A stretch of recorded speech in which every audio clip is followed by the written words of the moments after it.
What's up, guys?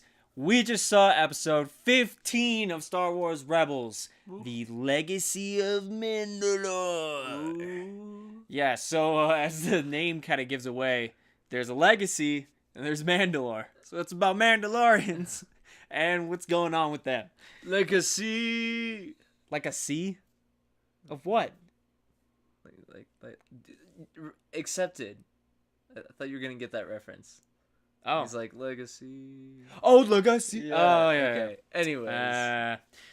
So a lot of exciting things happened. Man, I was really pumped for this episode. Not only did we have that great leading episode with Trials of the Darksaber to get us pumped for it, but we had those 3 or 4 weeks where we had no rebels. Yeah. So I've been very, very tentatively waiting for this because I'm like, I gotta get it. I gotta get it right now.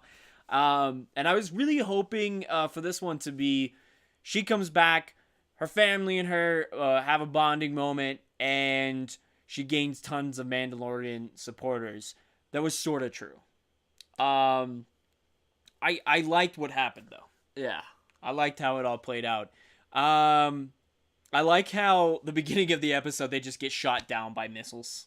Yeah. You know? Well, and not just by missiles, but like The jetpack missiles. Yeah. Mandalorians themselves. They like get on top of the ship. And They they're don't just even. like, boop, boop, boop. Yeah, they don't even need fucking other ships to take down Yeah. the ship. They just, just randomly fly around, and that's their air defense. Like that's Yeah. hilarious to me.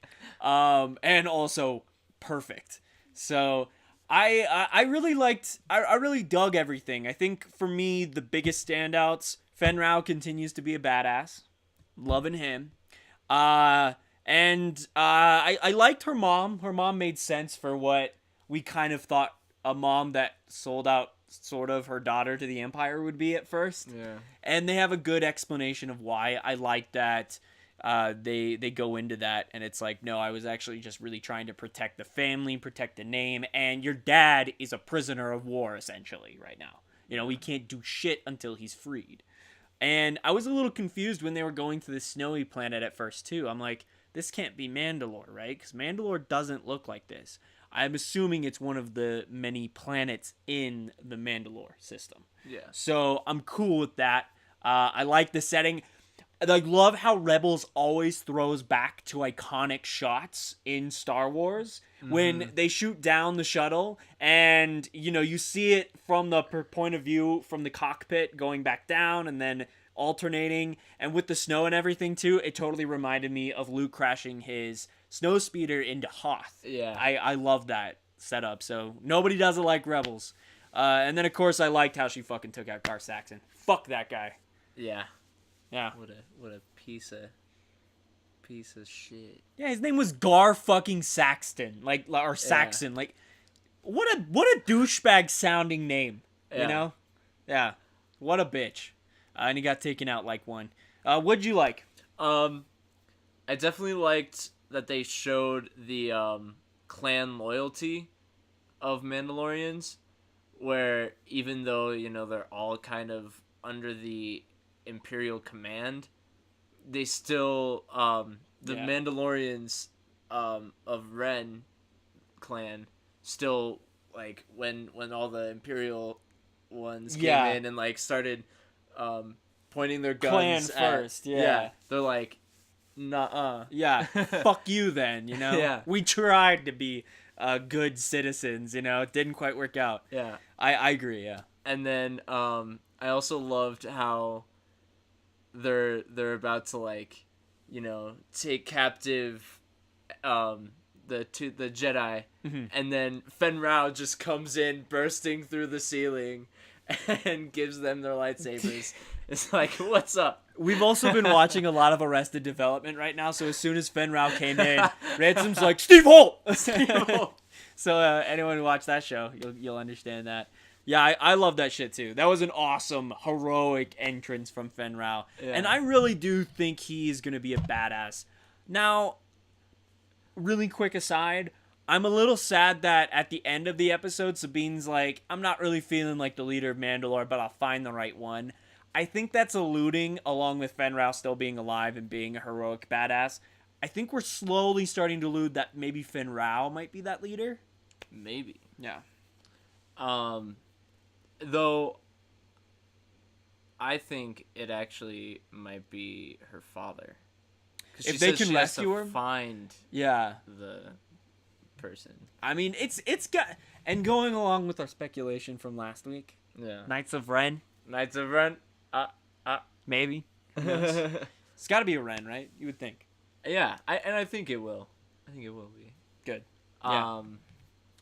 But yeah, I think how they're gonna play it out is that they're gonna have like some episode, maybe not in this season, but maybe next season, where they'll probably have like a incoming transmission from Mandalore. Yeah. And she'll be like, "Hey, I need your help finding my dad," and they'll go on a little mission. Like, come back, please. Yeah. We need you. Yeah.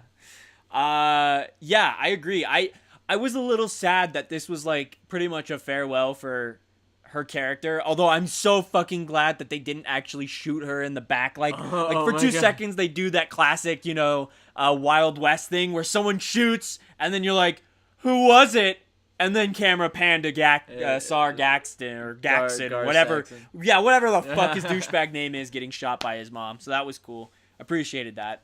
But it was a little sad that her character is still leaving the show, at least for right now. TBD, I think that this makes sense, though, because we've been seeing in these episodes, from at least episode 1 to now, I remember going into this season being like, Ezra is the badass. Ezra is the focus. Let's do that. What is he going to become? And then lately, I haven't cared about him at all. Yeah. And I think this episode highlights it because he's kind of being like an idiot, And I'm like, come on, Ezra. But now that she's leaving, I'm wondering if it's, okay, let's focus back on him and building up his character again. Maybe. Well, I mean, I have a little bit of a theory.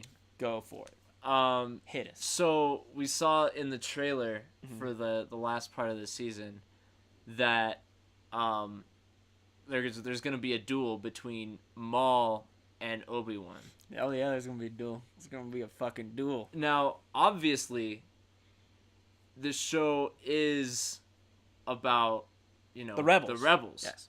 So they would have to be kind of doing this like foot race with Maul to get to Obi-Wan. So on that theory's note, there is an episode description for that particular episode we're alluding to when finally Obi-Wan and Darth Maul show down. It's been needing to happen.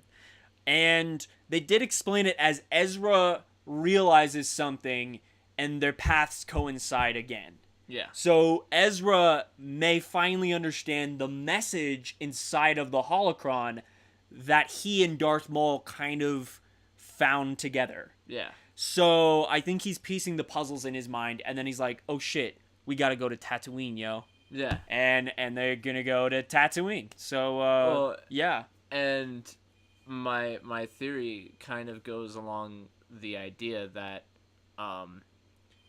during this duel, Ezra's gonna have to make a choice in which to help. Yes, absolutely. I think so. Like, he's gonna feel that dark side pull. Hopefully, I want him to feel a little bit, but he's got to not choose Maul. He can't be dark yet. The episodes have not worked them out in the right way for that to happen. So can't happen there. But I hear you. I feel you on that. So I'm looking forward to what's happening. I did feel like this was a good one, but definitely a segue episode where it's like, I thought this was going to be a resolution, and in some ways it was. Like, absolutely. With the family and everything, this was so much of a resolution.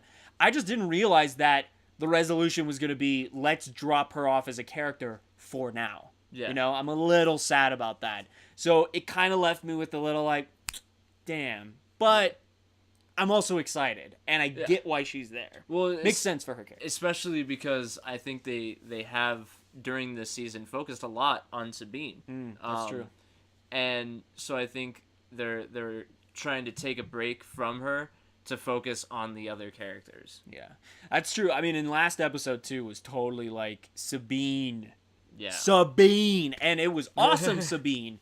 So Yeah. that's why maybe one episode after we get that quintessential Sabine experience, that now she's gone. But it makes sense, like you're saying. It does. So we can focus on other characters. And that's why I think they also did that, because they need to improve Ezra as a character again. He had so much growth, and then it just seemed to fall off, you know? And then he Yeah. goes back to the, boy Ezra kind of, like, And then, he's like joking around and you hate him again. and you then know? He's everyone like, "Shut telling up." him to just be like, "Hey, stop Yeah. being Well, a silly." literally, he's like, "Aren't we supposed to be negotiating?" And then Kanan's like, "Yeah, let me handle that." Shut up. He's like, "Less is more." Yeah. So I am excited. I thought this was a good episode. I thought this was going to be even better than episode 14, Trials of the Darksaber. No. Not as good as Trials of the Darksaber. Up there though with this season. I think this is just shy of the Hera Heroes episode for me. If I had to put it on a pedestal with other episodes and how much I enjoyed them. Yeah. But I still think that this is servicing the plot excellent. Yeah.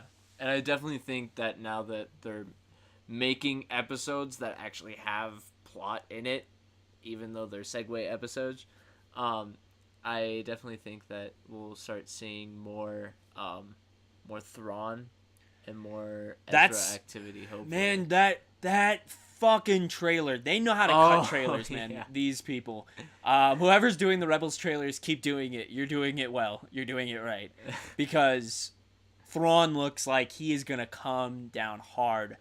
Finally, Yeah.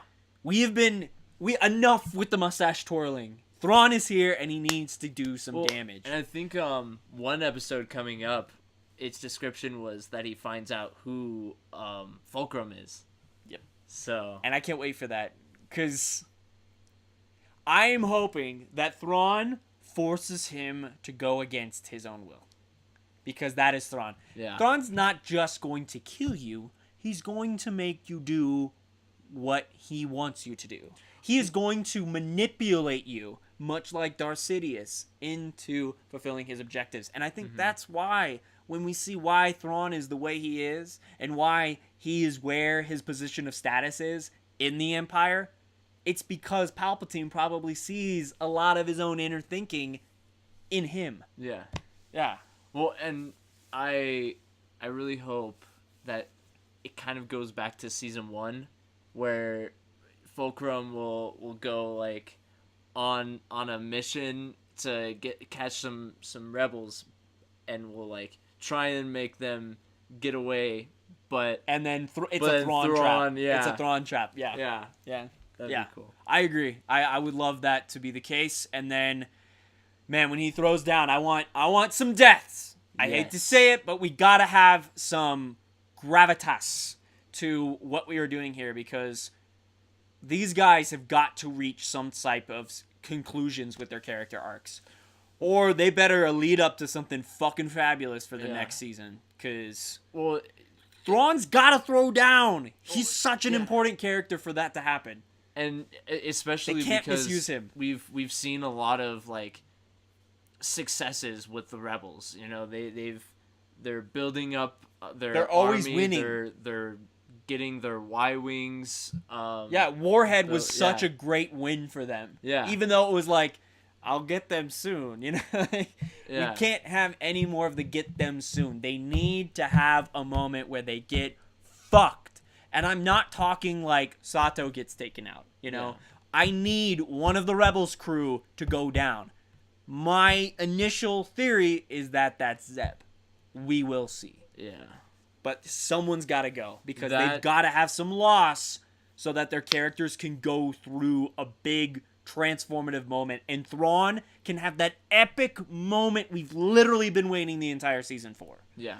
That or the Fulcrum trap is gonna be just like a surprise out of Yeah, nowhere. but it can't be Agent Callus though. Agent Callus can't be the loss, because that's not really loss. Agent Callus just came into the good side of things, you know.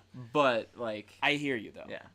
It's got to be a part of that. So, Rebels is getting good again. Yes. Like I said, I think we've gone past the shitty filler episodes, and we're now into the heart of what we love about Rebels. So stay tuned for more. As always, we'll be breaking down all of the episodes for you here on the YouTube channel. Thank you for joining me yet again, Ransom. Thanks. It's a pleasure as always. Yeah. Stay tuned for more. See ya. Bye.